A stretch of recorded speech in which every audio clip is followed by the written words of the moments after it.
Today I'm going to be talking about two additional fallacies, the first two of which are problems with ethical arguments. The other four are different types of arguments, but let's just talk about what's required to logically support a conclusion that's making a statement that either something is right or is wrong. The first fallacy that has an ethical conclusion is called the common practice fallacy, and it has the following structure. Everyone is doing X, an apparently unethical action, and the conclusion is X is ethically justified. In order to maximize the possibility that you're going to get these fallacies right, you need to find the conclusion first. It may not be explicitly stated, it may be just implied. But without stating the conclusion, it's difficult to discover whether it's a fallacy of relevance, presumption, or language. Okay, so the fact of everybody doing something, for example, cheating on their income tax, the fact that everyone's doing it is irrelevant to whether it's morally justified. But the fact that everybody is cheating on their income tax is relevant to a different conclusion, and that is the status of the social norm. In other words, what you can conclude is that the status, the legitimacy of the norm, everyone should pay their income tax, full income tax, is now in question. It's not that it's okay to cheat on your income tax. So, the first thing I want to discuss in order for you to understand these arguments with ethical conclusions is the difference between rationalization, justification, and excuses. For example, in order to rationalize that you don't have to pay your income tax, that would mean that you're coming up with a reason that makes what you're doing look better.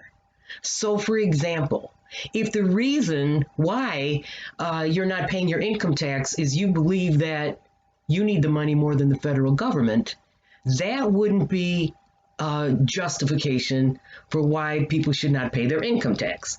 A justification, which would mean that the act is morally justified, could be something like 60% of our income tax funds supports the defense industry.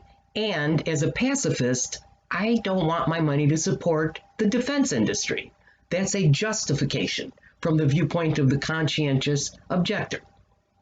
Now, what would an excuse be? An excuse for why you didn't pay your full income tax would be, I didn't know what I owed. It was either involuntary or it was a mistake. So, for example, your excuse could be that you didn't realize you couldn't take a specific deduction, like business use of the home, something like that. So, there's a difference between rationalizing, which is not a true justification, excuse, which doesn't mean the action is immoral or moral. It means that you're not fully responsible or to blame for it, and a true justification. A justification of a moral conclusion needs moral premises.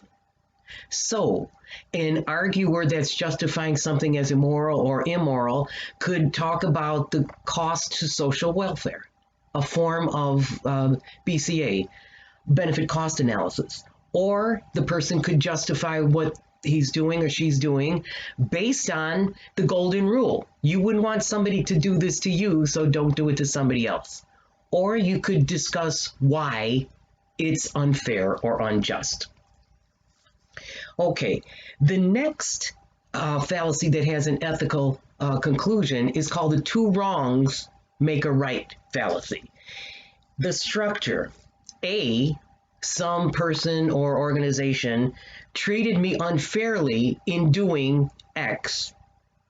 So it's okay, conclusion, it's okay for me to treat A unfairly by doing Y. Okay, so let's say you work at Walmart and you believe that Walmart isn't paying you fairly for your work. So A, Walmart is doing something unethical, unjust. They're not giving me a living wage. Conclusion, it's morally justified for me to pilfer, to steal from Walmart to make up the difference. What is relevant to whether a specific act of theft is justified? Basically, in our culture, it boils down to a life and death situation. Here's another example of two wrongs. GM jobs are boring, stressful, exhausting, meaningless, and unsatisfactory with regard to my mental or physical health. A GM is doing something X unethical by providing me with a meaningless, boring, exhausting, unsatisfying job. Conclusion, it's okay for me to be high when I'm on the job. Why is it not okay for you to be high when you go into your GM job? Because in the implied employment contract that you have with GM, it was assumed that you wouldn't be going to work high. So you violated an implied contract. In other words, no one would hire you for a demanding manufacturing job if you told them you'd be high.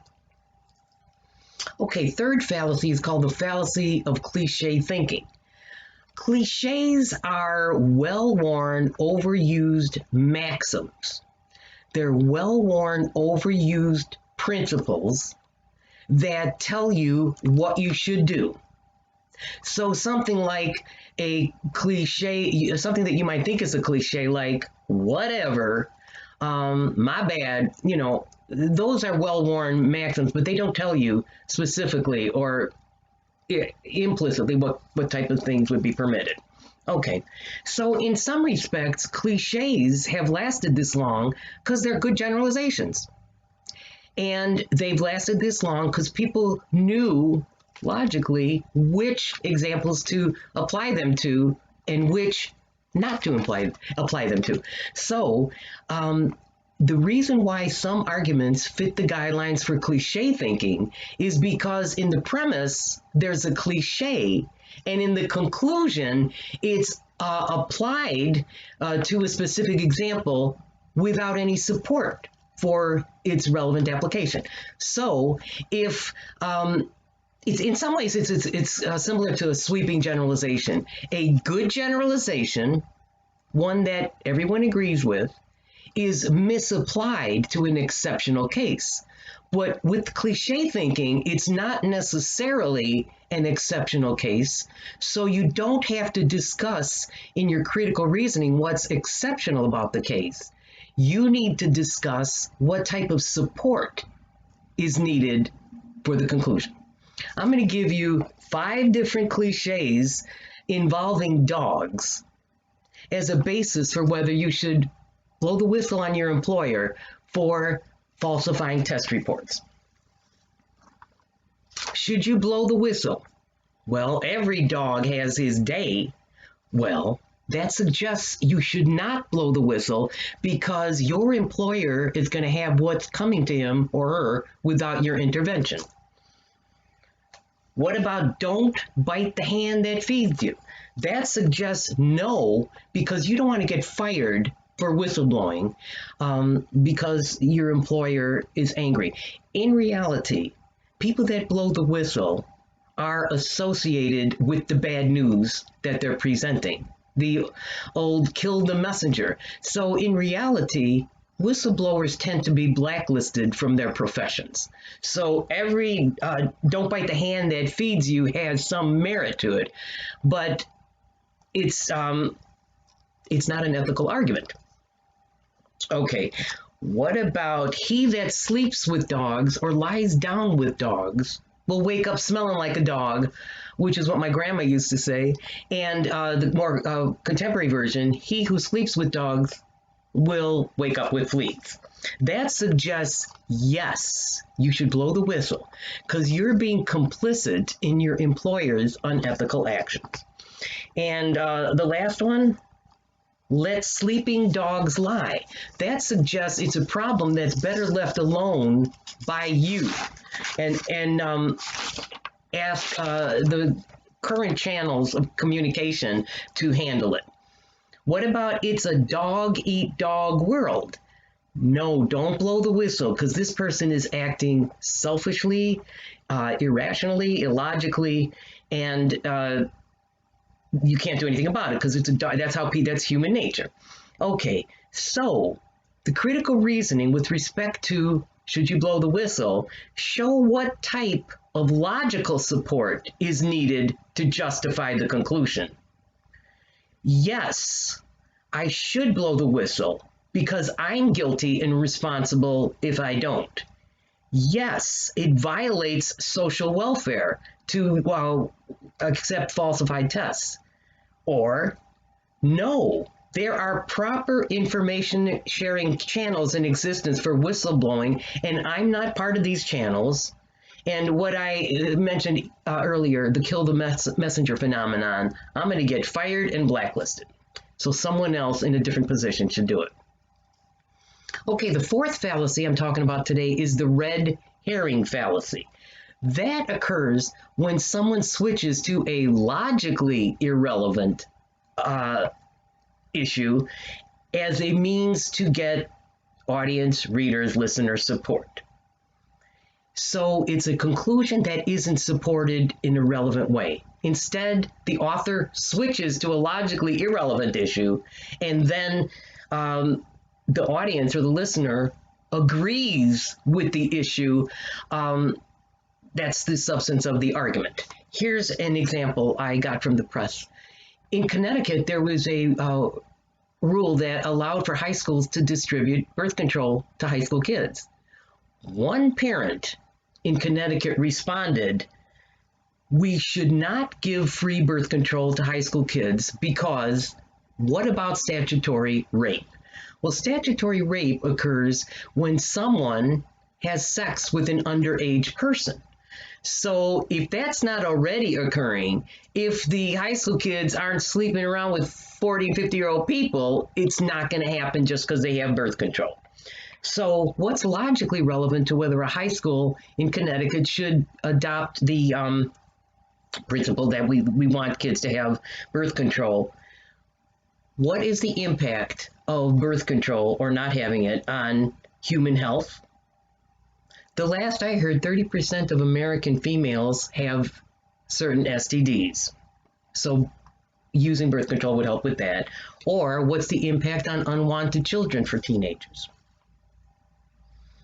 Okay, for the most part, if you think after seeing what the conclusion is that the premises are logically irrelevant, first consider all the specific fallacies of relevance from Chapter 5.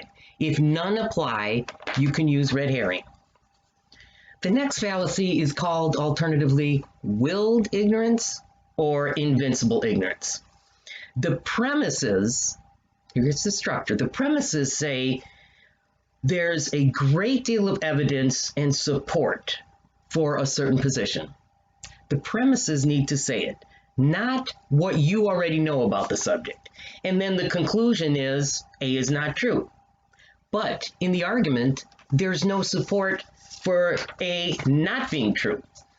Okay, so here's a good example. All the evidence supports A, smoking is bad for your health. Lung cancer, emphysema, heart disease, problems with blood circulation.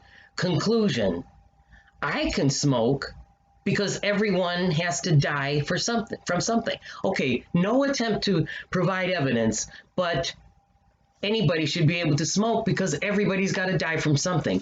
In other words, I added a different conclusion that everyone can smoke instead of just I can smoke, because you may have thought it was special pleading.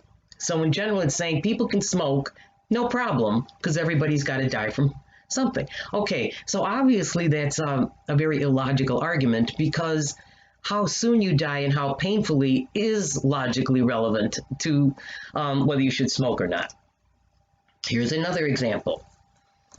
The premises provide logical support for not lowering the drug age to 18.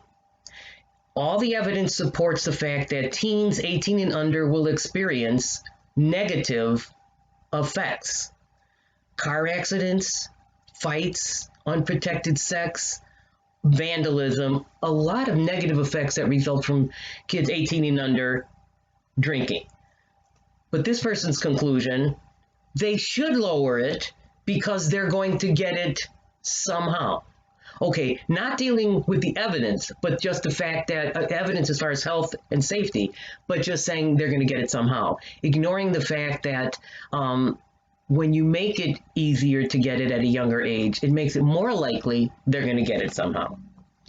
The last fallacy I want to talk about is quite a difficult fallacy for most logic students to understand. So what's going on with the straw person, straw man, or straw fallacy is someone alters another person's argument and attacks the altered version. Keep that in mind. The arguer is attacking someone else's argument, but only after altering it. I'm going to give you a couple abortion examples. Someone attacks the pro-choice abortion argument by saying, rephrasing its basis, you must think it's the best form of birth control for an overpopulated society. And they would attack that idea. And they would say other forms of birth control are easier, less costly, less painful, or they would say we're not an overpopulated country. But the good argument that's not dealt with in the straw man fallacy is the freedom a person has not to be forced into parenting. Okay, what about a straw man attack on the pro-life argument? Here it is. You must think that every fertilized egg is a person. The good argument, and then the criticism would be persons have intentionality, have consciousness. Fertilized eggs don't. But the good pro-life argument is every life form has value. And that's not what's being dealt with. Okay, here's some affirmative action arguments. Altering the pro-affirmative action argument to you must think that every disadvantaged minority is owed reparations for the consequences of slavery. And the attack would consist of criticizing that view by saying many African Americans are in the middle class and are educated, so they don't deserve reparations. The good argument for affirmative action is affirmative action levels the playing field for those whose qualifications have been affected by unequal educational experiences. Okay, what's a straw man attack on the anti-affirmative action argument? You must think that racism and sexism in the U.S. is non-existent. And your attack would be describing racist institutions in the U.S. The good argument against affirmative action is it violates justice as regularity for white males. So white males have, throughout their lifetime, achieved their qualifications, whether it's educational or employment qualifications. Now they're having that rug pulled out from under them in order to make spots for minorities and women. That concludes my lecture on 6 additional fallacies.